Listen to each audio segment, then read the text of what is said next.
जो आज अपने को कट्टरवादी हिंदू कह रहे हैं, उन्हीं लोगों ने तो द्रौपदी को नंगा किया था विश्व समाज में।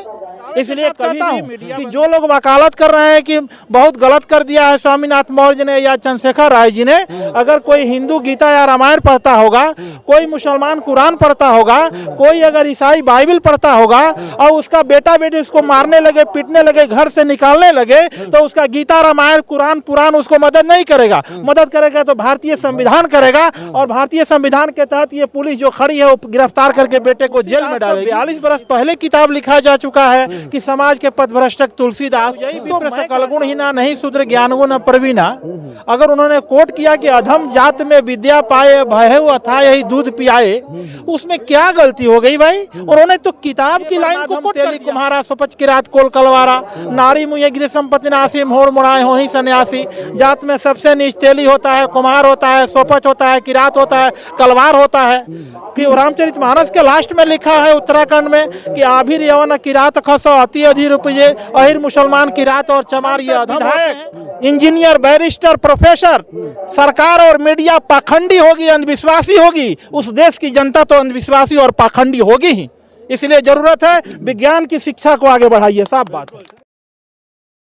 समाजवादी पार्टी के कद्दावर नेता और सदस्य विधान परिषद स्वामी प्रसाद मौर्य के एक बयान पर पूरे देश भर में बवाल मचा हुआ है, और उस बवाल मचने के बाद स्थिति इस प्रकार की है कि प्रतिक्रियाएं हैं अलग अलग आ रही हैं। स्वामी प्रसाद मौर्य ने एक बात कही थी कि रामचरितमानस की एक चौपाई है, ढोल गंवार शूद्र पशु नारी सकल ताड़ना के अधिकारी, इसको रामचरितमानस से बाहर कर देना चाहिए। और उसके बाद तमाम तरीके से इतना ज्यादा बवाल मचा। इस पर बात करने के लिए एक हमारे साथ खास मेहमान है जिससे आज हम मिलवाएंगे और चर्चा करेंगे कि रामचरितमानस की उस जो है चौपाई पर ढोल गंवार शूद्र पशु नारी सकल ताड़ना के अधिकारी, उसको ये किस रूप में देखते हैं। सर बहुत बहुत स्वागत है आपका। सबसे पहले अपना परिचय दे दें सर। मेरा नाम प्रोफेसर डॉक्टर वीरेंद्र प्रसाद यादव हुआ। अच्छा। मैं बिहार सिवान से हूँ। अच्छा, बिहार सिवान से। जी जी, मैं अच्छा, सर 2013 से मैं लटिया महोत्सव में आता हूँ। अच्छा सर, एक चीज हम ये जानना चाहेंगे कि एक बयान है जो पूरी तरह से देश भर में आग लगाया हुआ है,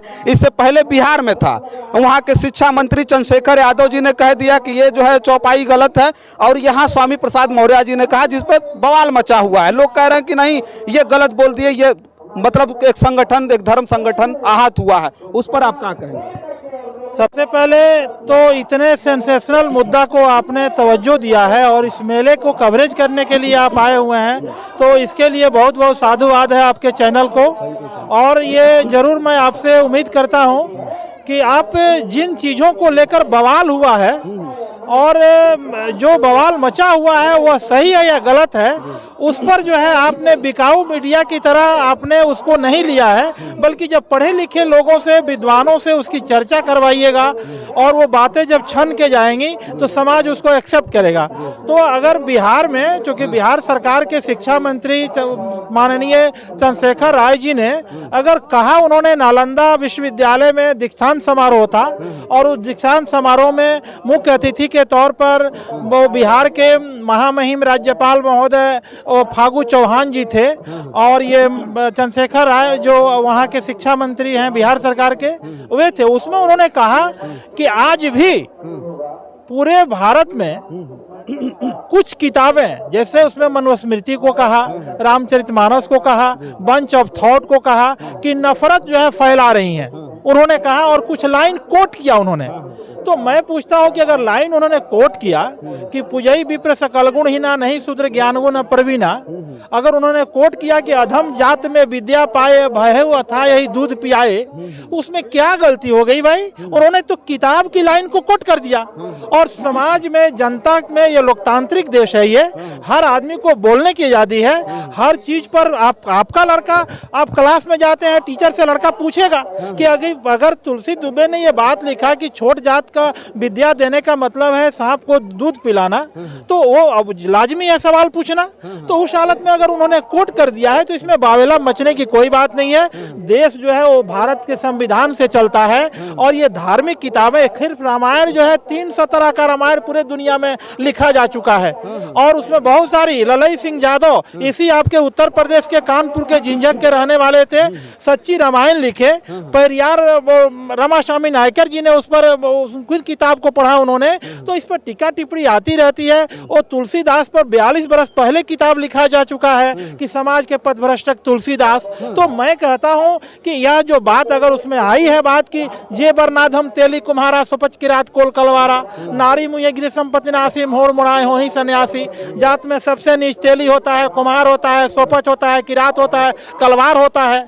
कि रामचरितमानस के लास्ट में लिखा है उत्तराखंड में कि आभिर यवन किरात खसो अति अधिर उपजे, अहिर मुसलमान किरात और चमार ये अधम होते हैं। तो इस तरह की बातें जो समाज में नफरत फैला रही हैं, और वो किताबें किसी के लिए धार्मिक चीजें हैं, लेकिन जिस पर अत्याचार हुआ है वह तो व्यक्ति बूझ रहा है कि यह जैसे जादव जाति का आपने अपमान किया, अगर आपने तेली को कहा, कुम्हार को कहा, कलवार को कहा कि नीच है, तो जो परिस्थितियां उस समय रही होंगी, अगर तुलसी दुबे जी ने उसको लिखा तो उस समय की परिस्थिति थी। आज अगर भारतीय संविधान से पूरा देश चल रहा है तो भारतीय संविधान के सामने जितने भी ग्रंथ हैं, वो चाहे हिंदू धर्म के ग्रंथ हो, इस्लाम धर्म के ग्रंथ हो, बाइबिल हो, सिख धर्म के हो, ईसाई धर्म के हो, उससे कोई मतलब नहीं रह जाता। वो आपका व्यक्तिगत आस्था का चीज है।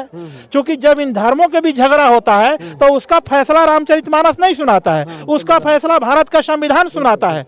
और मैं दावे के साथ कहता हूं कि जो लोग वकालत कर रहे हैं कि बहुत गलत कर दिया है स्वामीनाथ मौर्य ने या चंद्रशेखर राय जी ने, अगर कोई हिंदू गीता या रामायण पढ़ता होगा, कोई मुसलमान कुरान पढ़ता होगा, कोई अगर ईसाई बाइबिल पढ़ता होगा और उसका बेटा बेटी उसको मारने लगे, पीटने लगे, घर से निकालने लगे, तो उसका गीता रामायण कुरान पुराण उसको मदद नहीं करेगा। मदद करेगा तो भारतीय संविधान करेगा, और भारतीय संविधान के तहत ये पुलिस जो खड़ी है वो गिरफ्तार करके बेटे को जेल में डालेगी। इसलिए कोई भी किताब, मैं तो दावे के साथ कहता हूं, ये वही लोग हैं, ये हम लोग प्रोफेसर लोग देखते हैं भाई 15वीं 16वीं शताब्दी में। अच्छा सर, रोकेंगे। स्वामी प्रसाद मौर्य ने जो कहा था तो उसमें अब सुझाया जा रहा है कि जो ताड़ना का मतलब होता है, जो अर्थ होता है, वो अर्थ जो है उन्होंने कहा कि कुछ और होता, बोला है कि शिक्षा होता है। हमने जब बात की एक काशी के पुजारी जी थे, उनसे हमने बात की तो उन्होंने कहा नहीं, शिक्षा नहीं होता है, समझाना होता है। तो आप प्रोफेसर रहे हैं, आपकी समझ से उस ताड़ना का क्या मतलब? मैं कहता हूं कि 10 दिन पहले यही गीता प्रेस ने अपने एडिशन में, संस्करण में चेंज कर दिया है कि ताड़ना मतलब जो है समझाना। तो मैं पूछता हूं कि यदि आपने लिखा कि ढोल गंवार शूद्र पशु नारी सकल ताड़ना के अधिकारी, तो आप शूद्र को समझाइएगा, लेकिन ढोलक को क्या समझाइएगा, पशु को क्या समझाइएगा?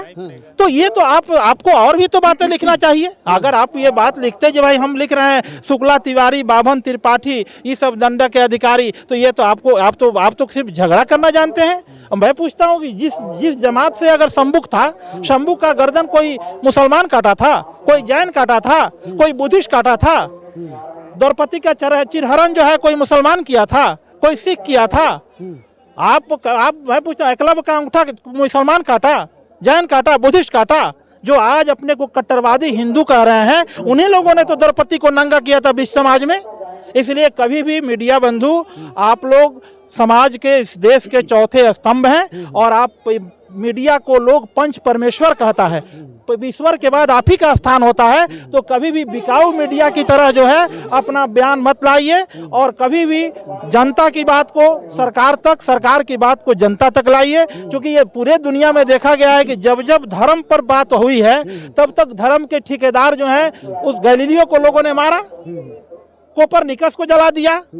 वो कुछ दिन पहले तो ये होता था कि वो पोप जो है वो स्वर्ग का टिकट काटता था। तो ज्यों-ज्यों आम जनता के बीच चेतना आएगी, जनता रोटी कपड़ा मकान शिक्षा के लिए लड़ेगी। और आज बड़ी दुखद बात है कि भारत के लोकतंत्र पर धर्मतंत्र का कब्जा हो गया है, और धर्मतंत्र का कब्जा हो गया है तो आज कुवैत में, दुनिया का कुवैत जो है छोटा सा देश, दुनिया का सबसे बड़ा विश्वविद्यालय बना रहा है। और आज जो है आप आदमी को हिंदू मुस्लिम, गाय गोबर, मंदिर मस्जिद के नाम पर लड़ा रहे हैं। तो 50 वर्षों के बाद दुनिया का विकसित देश कहाँ होंगे? चीन, जापान, अमेरिका, और भारत कहाँ होगा? ये तो सोचने की जरूरत है। एक गौरैया चिड़िया भी 25-50 ग्राम की होती है, वो तिनके के घोंसला बनाती है और वो उसमें अंडे देती है, बच्चे होते हैं, उड़ना सिखाती है। तो एक चिड़िया होकर भी अब आने वाली पीढ़ी के बारे में सोच रही है। और ये पढ़ा लिखा लोग समाज जिसके ऊपर अत्याचार किया गया है और आज भी अत्याचार में लोगों को मारा जा रहा है, पीटा जा रहा है, जेल दिया जा रहा है। तो ये मैं आग्रह करूंगा यहाँ के पढ़े लिखे लोगों से, जिस देश की MP MLA, संसद विधायक, इंजीनियर, बैरिस्टर, प्रोफेसर, सरकार और मीडिया पाखंडी होगी, अंधविश्वासी होगी, उस देश की जनता तो अंधविश्वासी और पाखंडी होगी ही। इसलिए जरूरत है विज्ञान की शिक्षा को आगे बढ़ाइए, साफ बात है। देखिए, प्रोफेसर साहब से बात हमारी हो रही थी और हमने चर्चा उसी बात पर की, रामचरितमानस की उस चौपाई पर जिस पर पूरे देश भर में कहीं न कहीं बवाल मचा हुआ है। तमाम लोगों ने बहुत सारी प्रतिक्रियाएं दी। प्रोफेसर साहब से बात करने का मतलब सिर्फ यही था, हम ये जानना चाहते थे कि स्वामी प्रसाद मौर्य के उस बयान से पूरे देश भर में कहीं न कहीं हलचल मचा हुआ है। आखिर वो रामचरितमानस की चौपाई का मतलब क्या है, तो उन्होंने बताया और मुझे इससे बात करके इसलिए अच्छा लगा और भेज करके आपके बीच में अच्छा लग रहा है कि इन्होंने जो बताया है वो पढ़े लिखे लोग हैं, प्रोफेसर हैं, तो इसलिए वो बहुत ठीक ठाक से बताएंगे। वो सारी चर्चाएं मैं लगातार आपके बीच में रामचरितमानस पर कवरेज करके आपके बीच में भेज रहा हूं और मैं आपसे जरूर कहूंगा कि आप भी अपनी प्रतिक्रिया को कमेंट बॉक्स में लिख करके हमें भेज सकते हैं और बता सकते हैं। आखिर इस बात को समझने की आवश्यकता है कि इस देश में धर्म के नाम पर हो क्या रहा है। कहीं ना कहीं जो राजनीति में होता था, धर्म और आस्था की जब जब बात आती थी तो गलत और सही दोनों को स्वीकार कर लिया जाता था। इससे पहले यही लौटन निषाद जो थे, यहाँ जो है समाजवादी पार्टी के नेता थे, उन्होंने भी इसी तरह की टिप्पणी की थी तो समाजवादी पार्टी ने आनन फानन में उनको पार्टी से बाहर निकाल दिया था। इससे पहले बाबा साहब की 22 प्रतिज्ञाओं को लेकर के कहीं न कहीं जो दिल्ली के मिनिस्टर थे राजेंद्र पाल गौतम जी, उनको भी पार्टी से आनन फानन से में बाहर कर दिया गया। लेकिन इस बार अचंभव इस बात का हुआ कि बिहार के शिक्षा मंत्री ने जब इस प्रकार की बात की जहां कहीं न कहीं लोग आहत हुए तो वहां उनको बाहर नहीं किया गया, ना ही किसी प्रकार का पॉलिटिकल उनके ऊपर प्रेशर डाला गया। उसके बाद आज कहीं न कहीं उत्तर प्रदेश में भी उसी तरह की परिस्थिति कहीं न कहीं दिख रही है। तो अब समझ में आ रहा है कि राजनीति करने वाले लोगों ने भी इस बात को समझना शुरू कर दिया है कि जनता अब पढ़ लिख करके कहीं न कहीं तर्कवान हो रही है। और बिहार के उप मुख्यमंत्री ने, माननीय तेजस्वी प्रसाद यादव ने कह दिया है कि बिहार में कट्टरवादिता का कोई महत्व और स्थान नहीं है। हम जो है विज्ञानवाद को बढ़ावा देंगे और किसी भी धर्म के कट्टरवादिता को हम नहीं मानेंगे। अच्छा प्रोफेसर साहब, पहली बार अच्छा लगा होगा, नहीं तो वो लोग भी तो वही करते हैं। आइए देखिए, होगा जब से सूझा तब से बुझा, नहीं वही होता है। क्योंकि आप कितना दिनों तक जनता को भरमा के रखिएगा, जनता को रोटी कपड़ा मकान शिक्षा सड़क दवाई चाहिए।